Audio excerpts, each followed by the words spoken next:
SLT Mobitel, the connection. SLT Mobitel, the connection. ලෙන්ගතුකම වැඩි කරගන්න ලව්ජු රුපියල් 50ට අඩු කළා. මාමේ එන්න අපිට එකක් බොමු.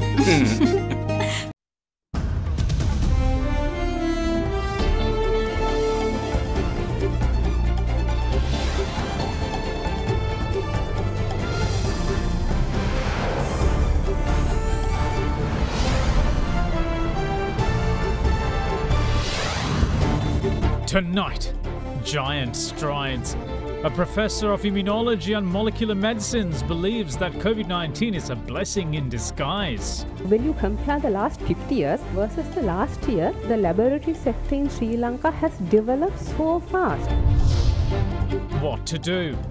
Confusion over what manner of approval NMRA granted for China's Sinopharm vaccine. Could it be? Pakistani government sources quoted saying that it will vote against the resolution on Sri Lanka. Racket. Minister of Trade mulls introducing a control price for paddy as rice prices surge. All that and much more coming up on First at 9, this Sunday the 21st of March 2021. Alcohol අඩංගු hand sanitizer භාවිත කරන්න. ලෙඩ රෝග ඇති කරන විෂ බීජවලට එරෙහිව සටන් කරන්න. හඳුන්වා දීමේ මිල රුපියල් 350යි. From AdaDerana, this is AdaDerana First at 9. Live from Studio 24 in Colombo. Good evening and welcome to First at 9. I'm Dhammik Ekanai. COVID-19 is the best blessing in disguise, is the belief of Professor Neelika Malavige. The professor at the Department of Immunology and Molecular Medicine at the University of Sri Jayawardhanapura made the remark today, adding that the laboratory sector saw an exponential growth in the last year alone compared to the last 20 to 50 years. Professor Malavige, however, says that the sector must be further developed as it is far behind in Sri Lanka compared to the vast developments seen in the island's clinical medicine. She was speaking at the annual scientific session for 2021 organised by the College of Medical Laboratory Science in Sri Lanka under the topic of traceability and rational comparison of innovative PCR applications for the standard reporting process. There are 30 labs all over Sri Lanka doing real-time PCR, and most of the labs have more than one PCR machine. Over 1 year, the laboratory sector in Sri Lanka has developed so fast. When you compare the last 20 years, maybe last 50 years, versus the last year, this sort of development has never been seen before. This is the best blessing in disguise that I see when I look at the clinical facilities. I think they're quite good. There are deficiencies. Any country has deficiencies, but we have many of the latest drugs. We have many of the treatment available. We for cancer, the treatment devices, all those are available. And if you look at radiological investigations, all those are on par with other countries. What we can do in the UK, we can do here as far as clinical medicine is concerned. But compare that with the laboratory medicine. You can't compare.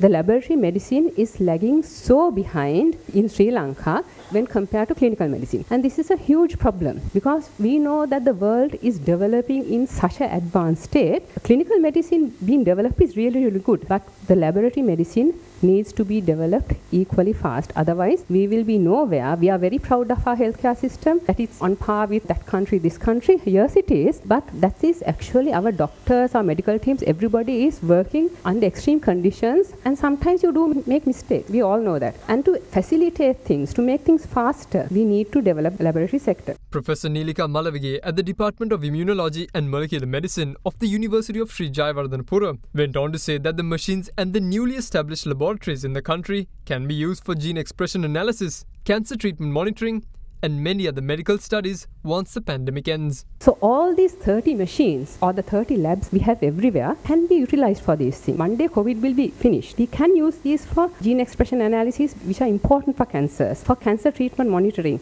infectious diseases monitoring, single nuclear polymorphism analysis, which is very important for a lot of disease diagnostics. Now, State Minister of Primary Healthcare, Epidemics and COVID Disease Control, Sudarshini Fernandopoulos, says that approval was only granted to accept China's donation of Sinopharm vaccine. Yesterday, however, it was announced that the National Medicines Regulatory Authority had given the emergency use approval to the Sinopharm vaccine. 349 novel coronavirus infections were confirmed in Sri Lanka yesterday. The Gampha district topped yesterday's daily list of infections with 229, becoming the only district to report cases over 200 for the first time in March. In contrast, the number of COVID-19 infections reported in Colombo was limited to just 19. In addition, 19 other districts reported 98 cases of the virus. 3 Sri Lankan returnees had also tested positive yesterday. In the meantime, 342 COVID-19 infections have been reported from the island so far today. ඔබ ලංකාවේ කුමන ප්‍රදේශයක හිටියත් කුමන ආකාරයකට ගමන් කළත් ඔබගේ නිවසින් පිටට යනවා නම් අනිවාර්යයෙන්ම මුහුණු ආවරණයක් පැළඳීමට කටයුතු කරන්න. ඒ වගේම මේ දිනවල සිංහල අලුත් අවුරුද්ද නිමිත්තෙන් ඔබ විවිධ චාරිකාවල නිරත වෙනවා. ඒ වගේම භාණ්ඩ මිලදී ගැනීමට වෙළඳසැල් වලට ගමන් කරනවා. ඒ හැම දෙයක්ම ඔබ කරන්නේ අවුරුද්ද හොඳින් ගත කරන්න, සතුටින් ගත කරන්න. හැබැයි මේ අතරතුර කොවිඩ් වසංගතයට ඔබ බිලි වුණොත් ඔබේ පවුලේ අයටත් ඒ වැළඳෙනවා අවුරුද්ද ඔබට සතුටින් ගත කරන්න ලැබෙන්නේ නැහැ. ඒ නිසා අවුරුද්දට සූදානම් වීමේදී ඔබ පිටතට යනවා නම් නිරන්තරයෙන්ම නිරෝධායන ආරක්ෂණ විධි අනුගමනය කිරීමට කටයුතු කරන්න. මේ සම්බන්ධ විශේෂ නිර්ණායක අප ඉදිරියේදී ප්‍රකාශනපත් කරන්න නියමිත තිබෙනවා. Meanwhile, the country's overall number of coronavirus-related deaths rose by 1 yesterday, placing the overall figure at 545. The victim was an 85-year-old man whose cause of death is COVID pneumonia. On the vaccination front, a total of 829,220 persons have been administered with the Oxford AstraZeneca vaccine so far. With the National Medicines Regulatory Authority approving the emergency use of China's Sinopharm vaccine yesterday, it was also announced that 600,000 doses of it will be donated to the island within the next 2 weeks. However, State Minister of Primary Healthcare, Epidemics and COVID Disease Control, Dr. Sudarshini Fernandapulle, says that the approval is mainly to accept the donation, with the Chinese embassy in Sri Lanka also making a request to prioritize its citizens in Sri Lanka. චීන තානාපති කාර්යාලය මහිතන ඉල්ලීමක් කළා තියෙනවා මේ මෙහි වැඩ කරන චීන අයට ප්‍රමුඛතාවය දෙන්න කියලා. දැනට ඩොනේෂන් එක බාර ගන්න අවශ්‍ය කරන අනුමැතිය ලැබිලා තියෙනවා. තාම කොච්චර ජනගහනයක්ද කියන එක අපි දන්නේ නැහැ. ඒ අයට ප්‍රමුඛතාවය ලැබෙනවා. අපි දැනට ඔක්ස්ෆර්ඩ් ඇස්ට්‍රාසෙනිකා එක අපි ගෙන්නනවා දැනට ලබා දෙනවා. ඒ වගේම රුසියානු ස්පුට්නික් එන්නත මිලදී ගැනීම සඳහා අවශ්‍ය කරන මැදිහත් වීම කරනවා. The state minister also addressed the low turnout at vaccination centers. පොඩි පැමිණිල්ලක් තිබුණා 30 ඉඳලා ජනතාවත් එක්ක එනකොට අර 60ට වැඩි සමහර අයට ලබා ගැනීමේ ගැටලු ඇති වුණා කියලා. ඒ නිසා අර මූල් හඳුනාගත්ත මධ්‍යස්ථානවලම 60ට වැඩි ජනතාවට එන්නත් ලබා දීමට කටයුතු කෙරුවා. එතකොට ආවරණය කලින් වෙලා තිබිච්ච නිසා ඊට පස්සේ ආපු සංඛ්‍යාවේ පොඩි අඩුවක් තියෙනවා. හෙට දවසේ ඉඳලා වෙනත් ග්‍රාම නිලධාරි In the meantime, with the recovery of 293 persons today, the country's overall number of COVID-19 recoveries rose to 86,759. As such, the number of active cases in the island currently stand at 2,895. Sri Lanka's best health insurance with the fastest claim settlement. Soft Logic Life. Pay just 500,000 rupees to reserve your unit today. Mulberry Residence. Now, Prime Minister Mahinda Rajapaksa met with President of Bangladesh Abdul Hamid last evening before returning to the island, concluding his two-day state visit to the country. PM had discussed an array of topics with the Bangladesh government hierarchy, with various agreements also inked. A joint communique issued following his meeting with Bangladeshi Prime Minister Sheikh Hasina said that the two leaders agreed to request their respective central banks and other financial institutions to cooperate closely in investments, swaps and technical issues.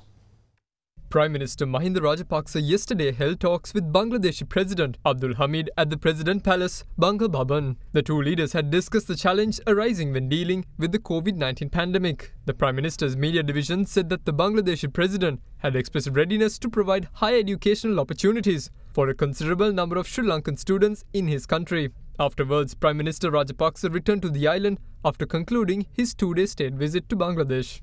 In the meantime, a joint communique issued on the state visit following the meeting between Prime Minister Rajapaksa and Bangladeshi Prime Minister Sheikh Hasina said that PM Rajapaksa expressed the hope that Bangladesh will continue to stand in solidarity with Sri Lanka at the ongoing 46th session of the UNHRC in Geneva. Further referring to the MOU on economic partnership signed between the two countries in moving towards a bilateral free trade agreement, the two leaders agreed to immediately complete the joint feasibility study on FTA. Meanwhile, as a first step towards FTA, they agreed to work for a bilateral preferential state agreement, beginning with a short list of products which could open up opportunities for an expanded trade investments, and tourism in future. Both sides agreed to undertake measures for trade facilitation, including identification and removal of non-tariff barriers, and simplification and harmonization of mutually recognized standards. Both sides also agreed to diversify the basket of tradable goods and look for innovative ways to add fresh impetus to trade and commercial relations. While noting the potential of mutually beneficial collaboration in the pharmaceutical sector, both Prime Ministers agreed to procure quality pharmaceutical products in greater quantities from Bangladesh and to facilitate, simplify and expedite the registration process for Bangladeshi pharmaceutical products. The two premiers underlined shipping as one of the key areas with potential for mutually beneficial cooperation, which should result in improved connectivity and open up further opportunities for bilateral trade between the two countries and beyond. Observing that negotiations on the draft coastal shipping agreement and the draft standard operating procedure on the feeder services between Chattogram and Colombo are on the advanced stage, they agreed to conclude these early. Both sides also agreed to facilitate mutually beneficial investments in respective of special economic zones, industrial parks, high-tech parks, etc. by utilizing the Memorandum of Understanding between the Bangladesh Investment Development Authority and the Board of Investment in Sri Lanka. Further, the two leaders agreed to request their respective central banks and other financial institutions to cooperate closely in investments, swaps, and technical issues. Meanwhile, recognizing the importance to enhance air connectivity to promote people-to-people contact, tourism, and trade, both sides agreed to initiate flight operation by Bangladeshi carriers to Colombo at an early date to meet the growing demand of air traffic between the two countries. Now then, Pakistan could well support Sri Lanka and will vote against the United Nations Human Rights Council's new resolution in Geneva against the island. A foreign media outlet quoted Pakistani government sources saying that the government has decided to do so. Pakistan was re-elected in January to the UNHRC for another 3 years with the highest number of votes, and in the past Pakistan has supported Colombo by voting against the resolution. The United Kingdom, Canada, Germany, Malawi, Montenegro and North Macedonia submitted a draft resolution for consideration by the 47-member Human Rights Council. The resolution will be debated tomorrow with a vote likely either on the same day or the day after. India, however, is yet to announce what its stance would be. Minister of Justice Ali Sabri says that it is time that lawyers reflect and assess whether their contribution to the legal profession is sufficient in comparison with other professions. Addressing an event last evening, the minister also revealed that the government is presently working on a 4-year plan to digitalise the court system, which will realise the dream of e-hearings. He added that it will be done with an investment of 20 billion rupees. An event titled Memoirs of a Century was organised by the Negombo Law Society last evening to celebrate 100 years since its establishment. Chief Justice, President's Counsel Jayanta Jayasuriya and Minister of Justice Ali Sabri attended the event. I think it is also important that we truly reflect on the role as lawyers and the members of a very important arm of the government, that is the judiciary. The judicial arm is represented by various stakeholders. But the most important role is played by the members of the judiciary itself in executing or in interpreting the laws in courts. So it is time that we reflect and find out where we stand in the world compared to the other profession. Have we really achieved the true potential which we could have achieved? I think it is time for a paradigm shift in our profession. It is time for us to reflect on our part, particularly during this COVID pandemic, whether we have done our duty towards the profession, whether we could do better, whether our numbers, which are not too great in the eyes of the world, 174 out of 189 countries in the 2020 rankings for enforcement of contract, 5th out of 8 countries in the region in time taken in the judiciary to enforce a contract. So we can see that there has to be a paradigm shift. In that, we all are stakeholders. We can't be pointing fingers at each other. It's a collective responsibility to uplift it and win the confidence of the public. This year, our government has allocated 5 times of what was allocated last year for the sector's improvement. We have allocated 20 billion additionally by the budget speech, that is to improve the infrastructure. That will happen. And during the next 45 days or so, members of my ministry will personally visit all these bars and find out what are your necessary shortcomings. We will do that. In the meantime, we are in the process of rolling out 4-year-old program to digitalize the entire court system in this country, so that it is not a very distant dream of having e-hearing or video conferencing. A suspect who had aided Zahran Hashim's brother Rilwan to obtain treatment at the Colombo National Hospital in 2018 after he sustained injuries in a bomb test was handed over to the Terrorist Investigation Division. What's more, another suspect had been arrested from Marmanella for propagating extremist ideologies. Easter Sunday attacks ringleader Zahran Hashim and his cohort had conducted an explosive dry run on a date close to the 27th of August in 2018, well before the bombings. During the exercise, Zahran's brother Rilwan had sustained serious injuries to the face and hands. Afterwards, Rilwan Hashim had been taken to the Colombo National Hospital for treatment while concealing the true cause of the injuries.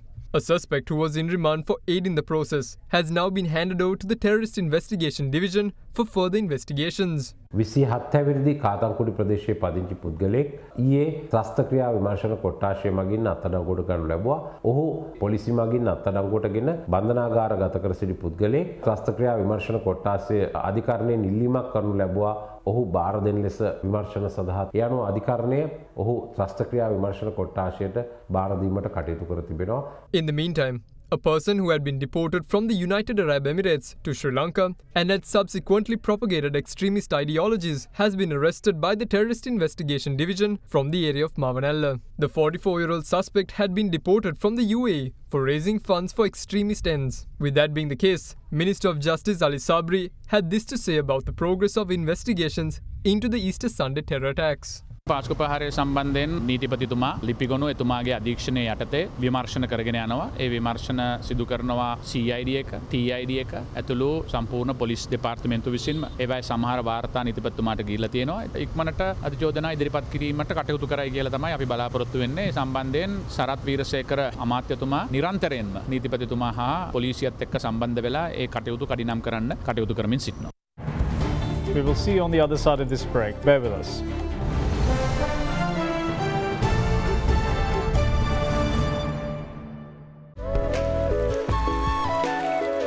Sunlight Care Naturals. Obe endum kya karai.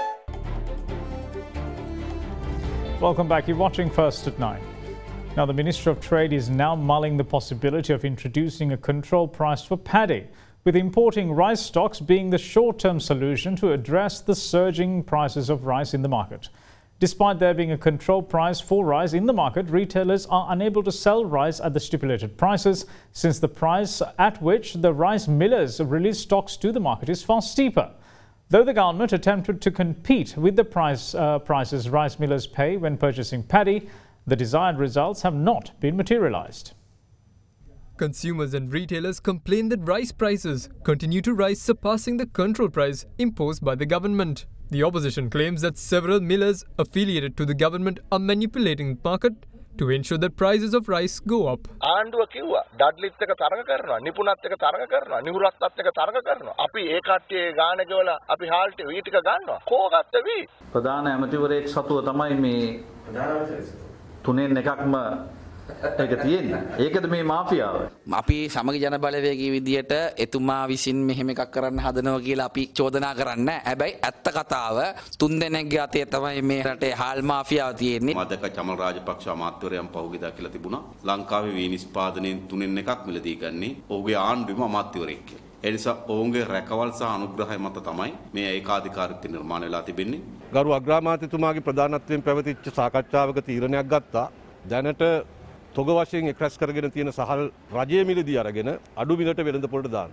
ඒ මගින් සහල් මිල යම්කිසි පාලනයක් කරගන්න පුළුවන් වෙයි කියලා අපි බලාපොරොත්තු වෙනවා. ඉතින් රජයේ හැටියට ඉහළ මිලකට හරි හාල් මිලදී අරගෙන අඩු මිලකට වෙළඳ පොළට දැමීම තමයි මේකට උත්තරය හැටියට දැනට අපි සලකන්නේ.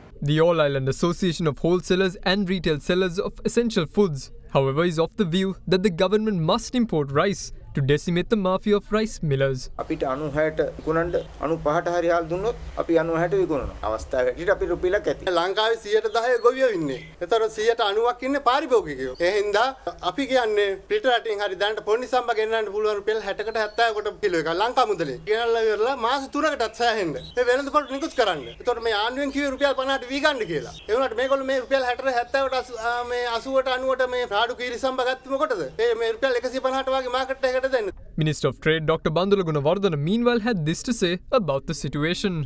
අද කීරි සම්බ කිලෝව 195ට වී ගන්නවා. දැන් වී වලට අපි පාලන මිලක් නියම කළා නැහැ. උපරිම මිලක් නියම කළා නැහැ. එහෙම උපරිම මිලක් නියම කළ යුතුයි කියන එක තමයි දැන් මේ පවතින තත්ත්වය තුළ අපිට අවබෝධ කරගන්න පුළුවන්කම තියෙන්නේ. අපි මුලින් ඉඳන්ම කීවා අනවශ්‍ය ලෙස තොග රැස් කරන්න එපා. මිල වැඩි කරන්න දෙන්නේ නැහැ. පාරිභෝගික ජනතාවට සාන මිල ලබා දෙන්න ඕනේ කියලා. ඒ තත්ත්වයේ නොසලකා වෙළඳපොළ හැසිරෙනවා නම් ඒ වෙළඳපොළ පාලනය කිරීම සඳහා ආරක්ෂිත තොගේ වශයෙන් හෝ සාල් තොගයක් ආනයනය කරන්න සිද්ධ වෙනවා.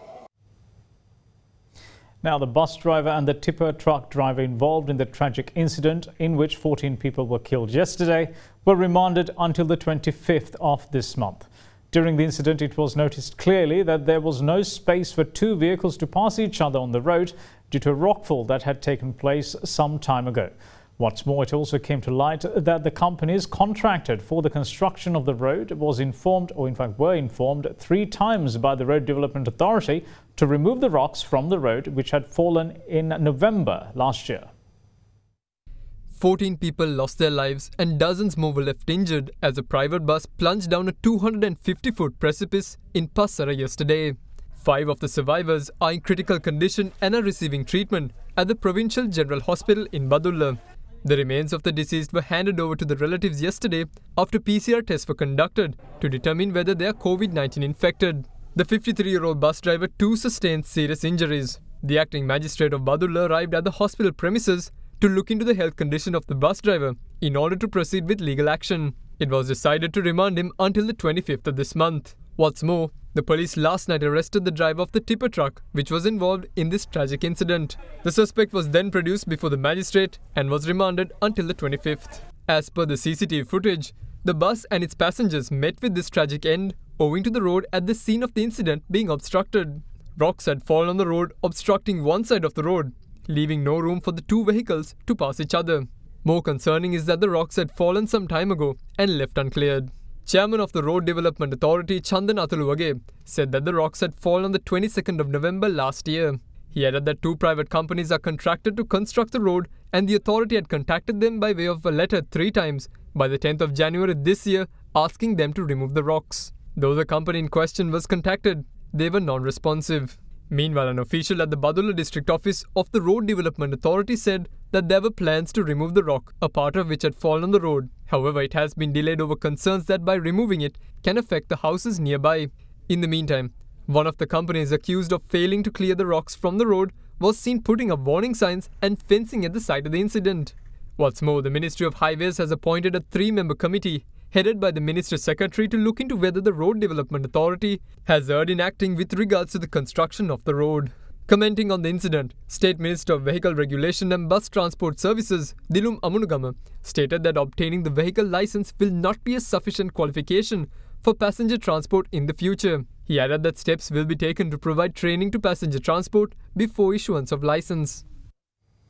In other local stories, opposition leader Sajith Premadasa paints a bleak picture for the people, saying that the people had to be neck deep in hardships to realise how bad things are under the present government. He called on the people to reassess their decisions made in the recent polls and said that a historic alliance is in the making. The opposition leader was speaking during another leg of his mobile service. The 58th phase of the opposition leader Sajith Premadasa's mobile service was worked off yesterday in the area of Malpottava in Ambalantota. ඔබතුමාගේ සංකල්පයක් මත විරුසුමිතුරු නිවාස ව්‍යාපෘතිය ආරම්භ වුණා. ඒවා නිවාස ව්‍යාපෘතිය මේ වෙනකොට ගෙවල් භාගයට හදලා නැවතිලා තියෙනවා. මේත් ඉන්නේ මගේ S2 පේන්නේ නැති අතක් නැති රණවිරුවේ. අපිට මෙයාගේ නිවස හදලා දෙන්නත් හැකියාවක් ලැබුණේ නැහැ. නමුත් යුදමුදා පොත්තුමාට කතා කරලා එතුමාට පින්සිත් දෙන්න භාගයට මෙතුමාගේ හදලා දුන්නා දැන්ට. ඉතුරු වැට්ටි කරගන්නට හැකියාවක් නැතුව මෙතුමා අසන්න වෙලා ඉන්නවා. දැන් අර විරුසුමිතුරු අපි පටන් ගත්තු දේවල් ඔක්කොම නතර වෙලා නේද? නතර වෙලා. ඒ කියන්නේ නතර වෙලා නෙවෙයි මේ ආණ්ඩුව නතර කරලා. මම අද ඉන්න ඕන තැනේ හිටියා නම් අද තමුන්නාන්සලා වෙලාවක කොළඹ බැබලෙනවා රටත් බැබලෙනවා. කුඹුරු කරන මේ ප්‍රදේශය වෙලත් හාල් කිලෝ එක 98ට නැගලා. ඔබතුමාට කියන්න තියෙන්නේ බොහොම පැහැදිලිව මිනිස්සු බොහොම අමාරුවෙන් ජීවත් වෙන. 20යි 24ද 20යි 25ද ඒ නිවැරදි කාලවකවානු තුල නිවැරදි තීන්දුව ගන්න තමුන්නාසට අවස්ථාවක් තියෙනවා. හැබැයි කනගාටුවට කාරණාව බඩට වදින්නම සිද්ධ වුණා දුක තේරෙන්නේ. දැන් ඉතින් මං හිතන්නේ හැමෝටම සත්‍යය අවබෝධ වෙලා තියෙනවා. මේ තත්ත්වය තුල ඉදිරියේදී පළාත් සභා මැතිවරණයක් පැවැත්වෙනකොට මම අහන්න කැමතියි මේ රටේ ජනතාවගෙන් පළාත් සභාවෙත් 69 ලක්ෂයක් දෙන්නද හිතාගෙන ඉන්නේ? කවුරුත් නොසිතන කවුරුත් විශ්වාස කරන්නේ නැති ඓතිහාසික සංධානයක් නිර්මාණය වෙමින් පවතින. කවුරුත් ජීවිතයට විශ්වාස කරන්නේ නැති කණ්ඩායම් රසක් අපිත් එක්ක එකතු වෙන ගමන නිර්මාණය වෙමින් යනවා. We will see you shortly. Bear with us.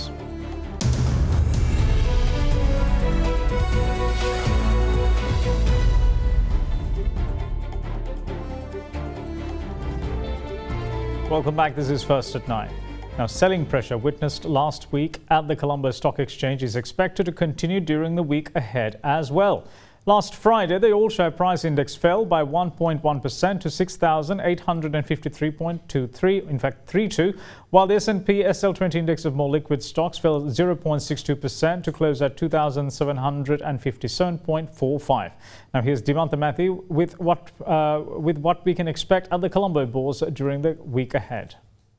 Looking at the upcoming week, what we are looking at is this selling pressure that we saw in the last week is likely to continue for a bit longer. However, the market has now come into an attractive level, and we feel that more and more investors should start moving into these counters. There are a lot of counters that are trading at very undervalued levels. So specifically, we are already seeing some investors starting to enter the banking and capital goods sector counters, and we feel that the buying interest into these counters is likely to further continue, and possibly towards the second half of the week we feel that if this shifting into these counters start continuing, there could be a market stabilization taking place, especially in the second half of the week. Turnover levels and activity is likely to be around the moderate level and will be around the 1 billion mark. And that's it from all of us here at First at 9. Thanks for watching. Bye-bye.